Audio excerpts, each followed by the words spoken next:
Ça va tout le monde? Hein? Très bien. Ok. Alors, mon nom c'est Taha Aklani. Je suis en fait, comme l'a dit Khalil, consultant web, également serial entrepreneur. Pourquoi serial entrepreneur? Parce que durant ces dernières années, j'ai créé une bonne douzaine de startups qui opèrent toutes sur Internet aujourd'hui, en Afrique et au Moyen-Orient. Pour la raison pour laquelle je me suis installé d'ailleurs à Dubaï. Business Angel, c'est encore récent. Peut-être un an où j'ai commencé justement à investir dans d'autres. Vous me dites d'ailleurs si le micro fonctionne très bien, parce que bon, j'ai l'impression que ça fonctionne très bien.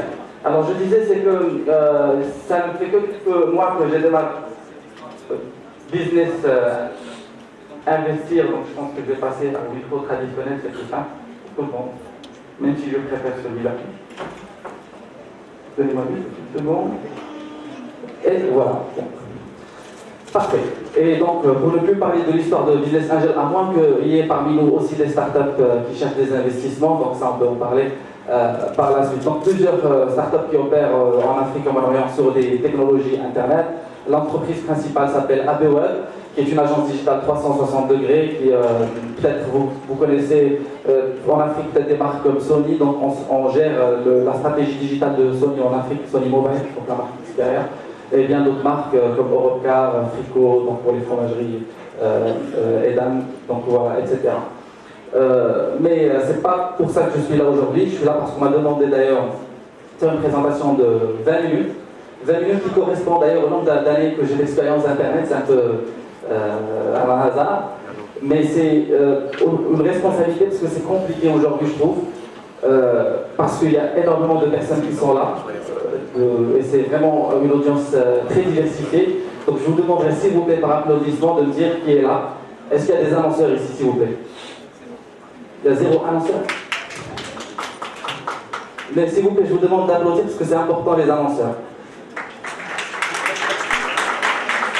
Alors les agences, vous les avez vus, hein? Ils sont là. Les agences qui sont là s'il vous plaît par applaudissement.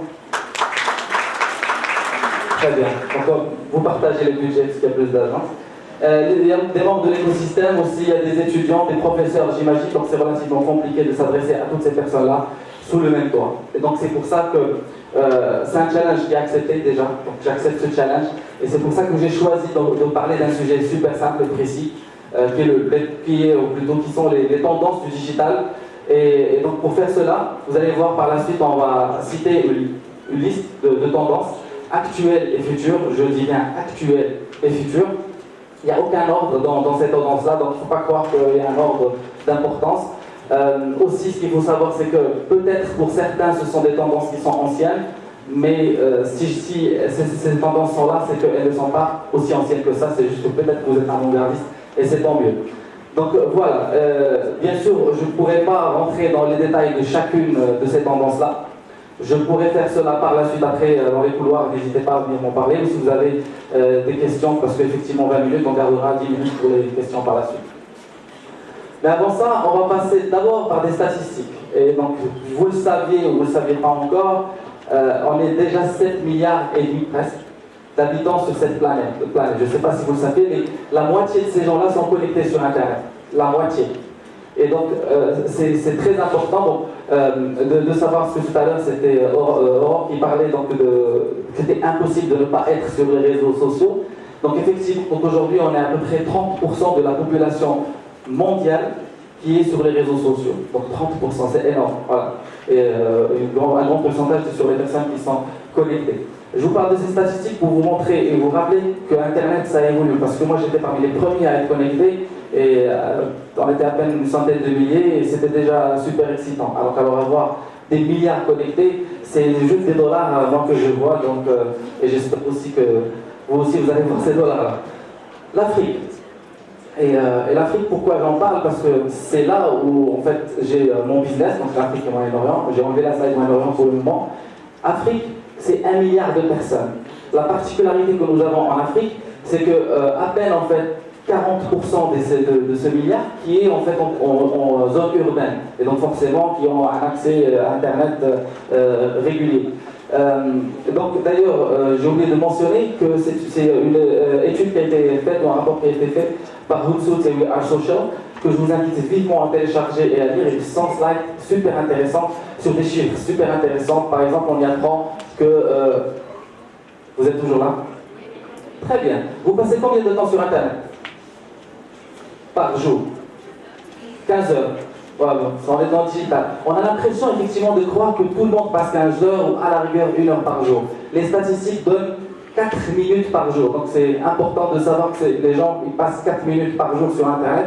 Moi, le premier, je suis surpris. Deuxième surprise, les Émirats Arabes Unis, 99% des gens sont connectés. Donc, et puis, les chiffres sur le e-commerce, etc. Je vous invite vivement à revenir sur ce slide. Et si vous êtes prêts, on peut passer aux tendances. Et comme je disais tout à l'heure, ça va être rapide. Donc, on va juste démarrer peut-être par des choses que vous connaissez déjà, qui ne sont pas forcément des tendances pour vous. Mais c'est Aurore qui sera vraiment ravi. Parce qu'on va parler du live broadcasting. Vous savez ce que c'est que le live broadcasting? C'est notre première tendance, justement. Parce qu'aujourd'hui, c'est devenu démocratisé. Tout le monde peut avoir accès sur un seul bouton à cette histoire de montrer sa vie. Tout à l'heure sur la pyramide qu'on avait vue avec Aurore. Et donc, pour montrer sa vie, on peut le faire sur Instagram, sur Twitter, sur Facebook. Et je vous ai donné juste quelques exemples. Et on commence par Ronaldo. Pourquoi j'ai mis Ronaldo? Vous ne le voyez pas. Mais c'est il y a 2 semaines de cela. Et le nombre de personnes qui sont en train de le suivre en live. Donnez un chiffre si vous ne voyez pas. Donnez un chiffre, ouais, on ne voit pas. Donnez un chiffre. Combien? Non, en réel, en temps réel, en live. Vous avez dit? C'est beaucoup ça. Mais c'est 196 000 personnes live qui le suivaient en même temps. C'est énorme. Donc s'il y a des marques aujourd'hui parmi nous, les annonceurs qui ont applaudi, imaginez s'ils portaient un t-shirt où il y avait derrière lui le logo de votre entreprise. Donc ça, c'est magnifique. Deuxième, je ne vais pas parler du troisième cas pour avancer rapidement. Par contre, le deuxième cas, il est important à mes yeux. Est-ce que vous connaissez qui est le monsieur au milieu? Qui connaît? Juste une personne, oui. Amin Alari, personne ne connaît. Ok. Donc 2 millions de subscribers sur YouTube. 2 millions. Et donc quand ce monsieur il fait ses lives, c'est juste impressionnant. 4 000, 5 000, 10 000, 20 000 personnes en live qui regardent, et c'est juste impressionnant. Et par contre, ce monsieur, vous avez accès, donc c'est pour ça que vous avez contacté vos agences, vous avez accès à ce monsieur pour justement mettre vos produits derrière. Parce que ça compte, et comme je le disais tout à l'heure, Aurore, ou plutôt le disait Nicolas, il y a de l'influence sur le social selling. Le brand content, c'est content marketing. Tout ça, c'est des concepts que vous avez déjà vus, donc on va démarrer doucement. Mais je voulais absolument en parler parce qu'avant, c'était du one-way, on communiquait, après, donc c'était du two-way, après c'est en réseau. Mais aujourd'hui, il y a une tendance super intéressante que vous devez suivre de très près, c'est la tendance vidéo ou contenu vidéo. Créé non pas par la marque, mais pour la marque, créé par d'autres réseaux. Et donc je pense à 2 réseaux principalement, enfin je pense à plusieurs, mais BuzzFeed est là, donc on peut voir qu'il y a une marque là-bas, même si on ne voit pas la marque, on peut deviner. Nutella, ça, voilà. Alors pour le deuxième cas, c'est BuzzKeepo, si vous connaissez, c'est aussi un réseau qui est très actif en Afrique et au Moyen-Orient. BuzzKeepo, donc là ils ont fait énormément d'exemples, c'est pour les chiffres, donc on peut voir les marques, ils ont fait pour les... une de mes préférées, c'est une boîte de pizza. Comment réutiliser une boîte de pizza, donc c'est brandé par Pizza Hut. Donc c'est très fort, et puis après donc, il y a eu le Buzz, il y a vraiment énormément de sites qui font ça. Je ne sais pas pour le cas tunisien, est-ce qu'il y a des éléments aujourd'hui, plutôt des portails qui font ça, mais je vous invite vivement à commencer à utiliser ce genre de contenu parce que vraiment ça cartonne. Internet des objets, vous savez ce que c'est? Bien sûr, tout le monde est dans le digital, j'imagine. Internet of Things, mais je voulais juste faire un petit passage rapide et faire une mention spéciale pour celui de gauche qui est Airbot, pour dire aux gens qui sont aussi start-upers dans le hardware, c'est possible, parce que Airbot c'est un porte-clés intelligent marocain qui a été créé par un Marocain au Maroc. Il a utilisé d'ailleurs une autre tendance pour lever des fonds, on va en parler par la suite, le crowdfunding. Et donc voilà, donc, sans plus tarder dans l'internet des objets, parce que j'imagine que vous avez tous des montres intelligentes, vous avez des éléments, vous avez l'habitude, mais pour des marques, encore une fois, c'est une possibilité incroyable de s'adresser aux gens en temps réel et d'avoir une cible beaucoup plus large que si on attendait que la personne se connecte sur son ordinateur ou encore sur son téléphone. Un applicatif super intéressant pour les marques aussi, les smartphones. Est-ce que vous connaissez un peu les 3 qui sont sur les photos? Qui connaît les 3? Personne. Ok. Qui ne connaît pas les 3? Et les autres? Ok, bon.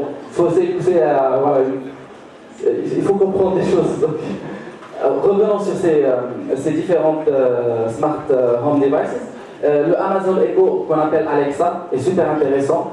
C'est la même chose que le Google Home, que vous devez voir aussi en démo. C'est juste en fait un appareil qu'on branche sur sa maison et on fait appel à cet appareil en appelant Alexa pour le premier et OK Google pour le second. Et on peut demander la météo, de faire du smart home, demander à ce qu'il était la lumière, à allumer les lumières, etc.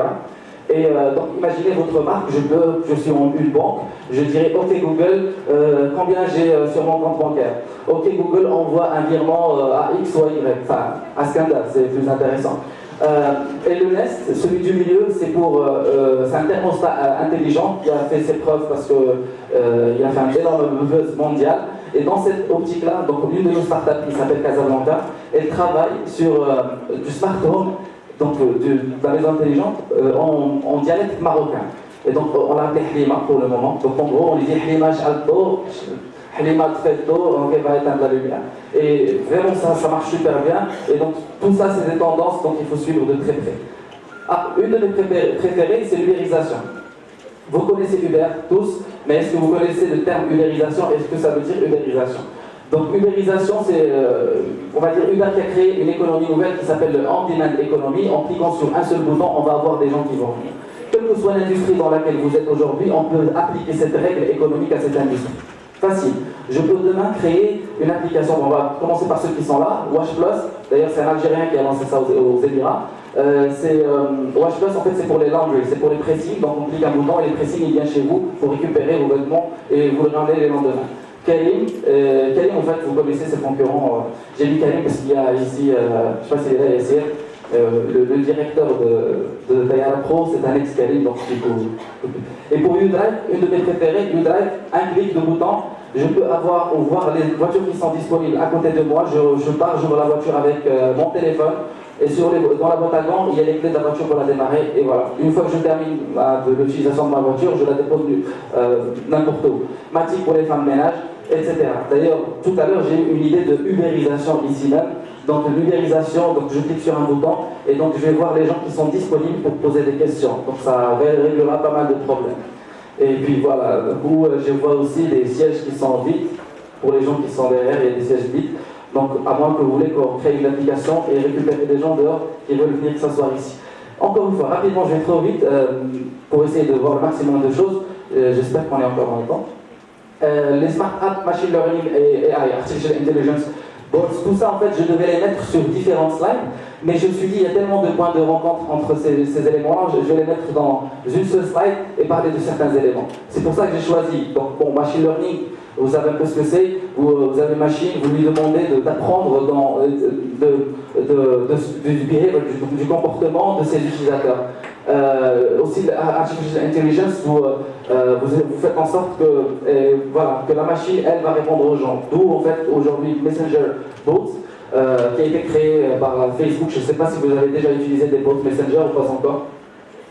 Voilà, donc vous savez que ça existe depuis avril l'année dernière. Avril cette année, 1 an, ils ont lancé la plateforme 2.0. Je vais en parler tout à l'heure dans un workshop si ça vous intéresse aussi. Mais j'en parle ici parce que je voudrais vous donner la comparaison entre Facebook aujourd'hui et Facebook demain. Parce que, est-ce que vous savez ce que c'est celui de droite? WeChat. Qui connaît WeChat? Ok, bon, ceux qui ont levé les bras, donc les annonceurs, il faut aller travailler avec ces gens-là parce qu'ils sont au courant de ce qui se passe. WeChat, c'est quoi en fait? C'est tout faire, c'est vraiment tout faire depuis le concurrent de Facebook en Chine. Vraiment tout faire. On peut commander, réserver un hôtel, prendre un rendez-vous chez un médecin, payer, envoyer de l'argent, tout ça. Donc, et tout ça, ce sont aujourd'hui des tendances, parce que vous soyez une assurance, une banque, que vous vendez des téléphones, vous êtes opérateur téléphonique, ou quel que soit X, vous pouvez avoir votre propre application et l'intégrer sur ces réseaux-là. Et tout à l'heure, on va parler en détail, ce sont 1,2 milliard de personnes qui utilisent Facebook Messenger chaque mois et qui envoient 2 milliards de messages par jour en business. Une tendance qui est ancienne mais également super importante pour le cas tunisien, c'est le software as a service. C'est la possibilité de créer donc, sur Internet des plateformes qui vont être sur un modèle pay as you go. Donc c'est du software qu'on avait l'habitude de voir par exemple en comptabilité qu'on devait installer sur un ordinateur.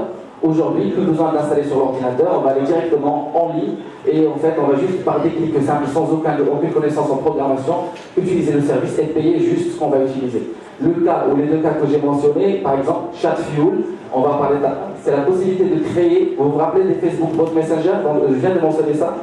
Ben, écoutez, vous pouvez en 10 minutes chrono créer un Facebook Bot Messenger avec Chatfuel sans aucune connaissance en programmation. Et c'est aussi quelque chose qu'on va montrer tout à l'heure. Emailboot, c'est une de nos plateformes qui est animée Marketing Tool, c'est un peu un Mailchimp, sauf que, bon, je préfère faire de la publicité pour mes produits.